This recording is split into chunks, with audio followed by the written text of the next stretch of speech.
Hello guys, welcome back to the channel. If you are new here, I'm Faada Essien, a third year medical student at University of Cape Coast. In this video series, we are talking about how to become a straight A student.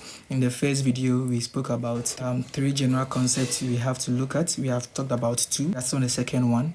And in the last video, we spoke about active recall as the best learning strategy. So there is a need for students to stop passive learning, and we identify from our previous video. If you have not watched it, I'm going to drop the link right down there in the description box so that you watch it. If you haven't watched it, go back, watch that one first before you come back and watch this one. Thank you. So generally we identify that most students lean towards passive learning. What is passive learning? Passive learning is when you are not really engaging your brains that much in your learning process, when you're not retrieving information out of your mind, when you're only putting information into your mind. It is passive learning. So we said rereading your notes, highlighting your notes, summarizing your notes, all these are geared towards passive learning, because generally you are just reading it, you're just putting information. You can lazily lie on your bed and just be reading your notes over and over again. Now, once again, these strategies have helped students to do well, but if you really want to do excellently well, then you have to shift the gear towards active recall. So there's a need for students to end passive learning. So your measure of readiness is in your ability to reproduce the information right out of your mind. And you have to do the active recall to know whether the information can come out of your mind without referring to any textbook, any notebook whatsoever. And until you are able to do that, if you cannot do that, it means you're not ready for the exams. So what do? You have to learn to write down. Maybe you learn something, learn to write it down yourself, learn to speak out, learn to teach others, use flashcards. I'm going to show you some of my favorite apps I use: Anki, Notion, Remnote. You can use all of these things. There are going to be separate videos on how to use all of these apps to help you ace your exams. Now, the next thing about active learning is using more senses. So the research shows that the more senses are engaged in learning, the more the information is ingrained in your neurons effectively, or your brains effectively. So if you are just rereading your notes, you are using your eyes, your sight. That's the only thing perhaps you are using. And it's low utility because you are using just one out of your five senses.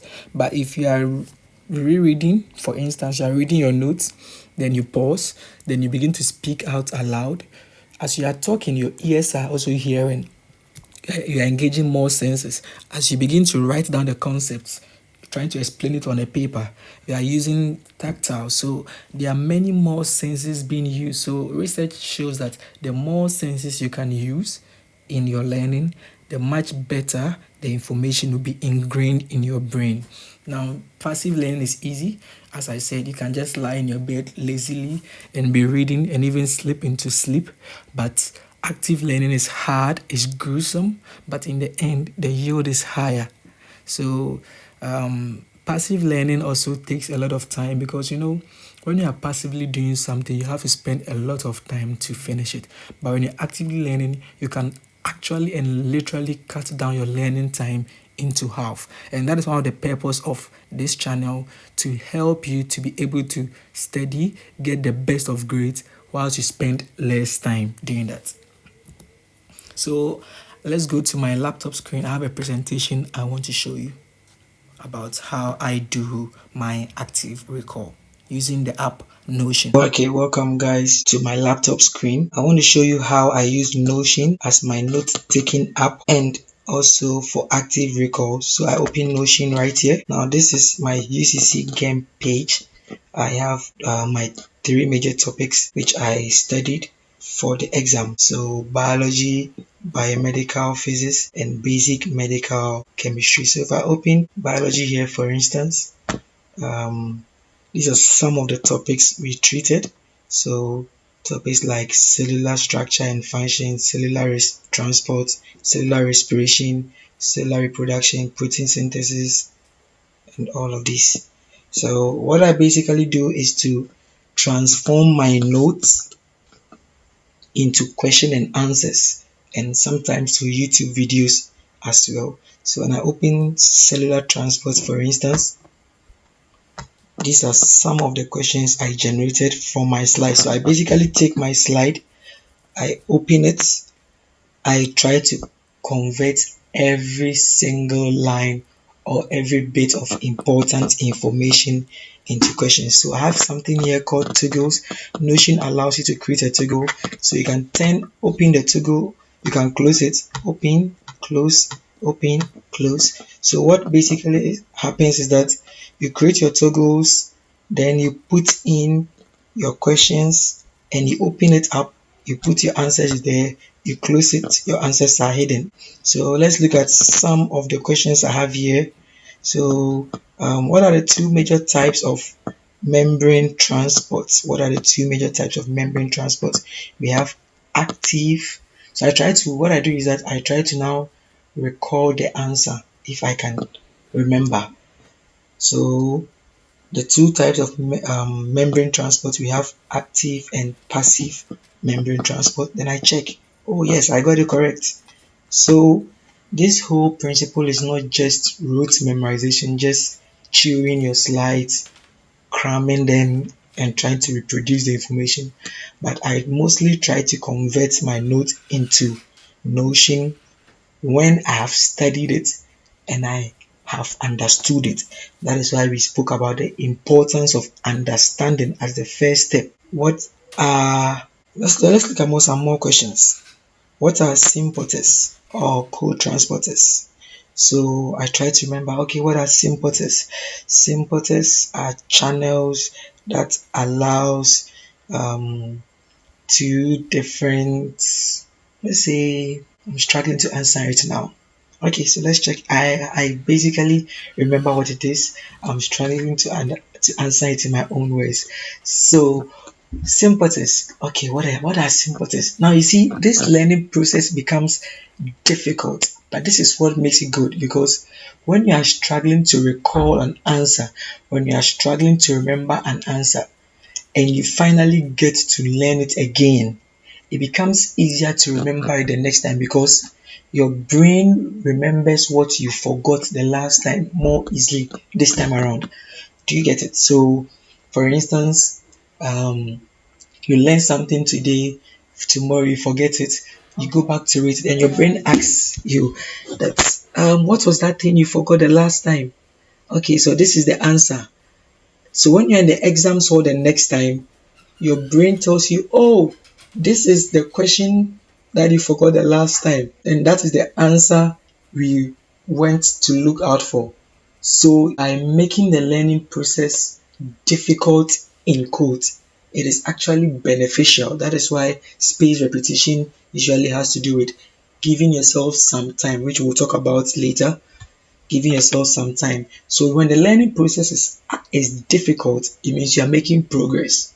You're trying to remember something, it's not working, it means you're making progress. So let's go back to my question here on what are sympathers and co-transporters. So basically, sympathers allow two molecules or substances to move in the same direction across the the cell membrane.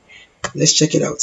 Yes. So they are membrane proteins that are involved in the transport of two different molecules across the membrane protein in the same direction. That is exactly what I said. So you're having the transport of two different molecules across the cell membrane in the same direction. Then I ask myself, okay, what are antipoters? Antipoters is just the opposite of sympaters, where the molecules are moving across the cell membrane but in opposite or different directions. Then I check it out. Antipoters are membrane proteins that are involved in the transport of two different molecules across the cell membrane in opposite directions. So this is serious. You are transforming your notes into questions. This is like generating your own question banks. You can even input your past questions here, whatever you want to do. So you can see a lot of questions here, just a lot of questions here under one topic, which is cellular transport. Then you look at other topics here. For instance, let's say cellular reproduction, binary fission. What is it? What is binary fission? It is the splitting of cells into two daughter cells. What is cytokinesis? What is karyokinesis? So cytokinesis the division of the cytoplasm. Yes, so division of cytoplasm into two. So this is literally going to help you remember the things that you are studying. It's very good for courses that would demand that you know the content in your slide. With essay type of questions, the best option would be to put your major points. Let us say you know that this is a particular type of essay I could be asked to write in the exam. You try to develop your major points. You can put your major points into Notion. So by knowing the major points through active recall, you can now build your point in the exams room. Of course, you have to practice before you get to the exams room as well. So basically, that is it. This is how I use my Notion. Um, just put in my questions. I put them in the toggles. I try to remember it. Now, this can also work somehow for space repetition, which I'll talk about later, but is best for active recall. Space repetition is not so much feasible on Notion. Space repetition will be best with Anki, which we would look at very soon. Okay guys, so that was my laptop screen, just trying to show you how I use Notion. Notion works on Android, on iOS, on Windows, so you can have it on your phone, you can have it on your iPad, you can have it on your iPhone, you can have it on your laptop. I'll put the links to the downloads down there in the description box. Try and use it, play around it, get used to it. I'll make a separate video on how to use Notion, to take notes, how to use Notion for active recall. So guys, this is where we end. In our next video, we're going to talk about space repetition, and I hope you are going to like this video, subscribe, comment down in the comment box. If you have any question, just put it down there. I'm going to reply you. Subscribe once again. Make sure you press that bell, notification bell, so that you don't miss the next upload. Thank you very much and have a wonderful time.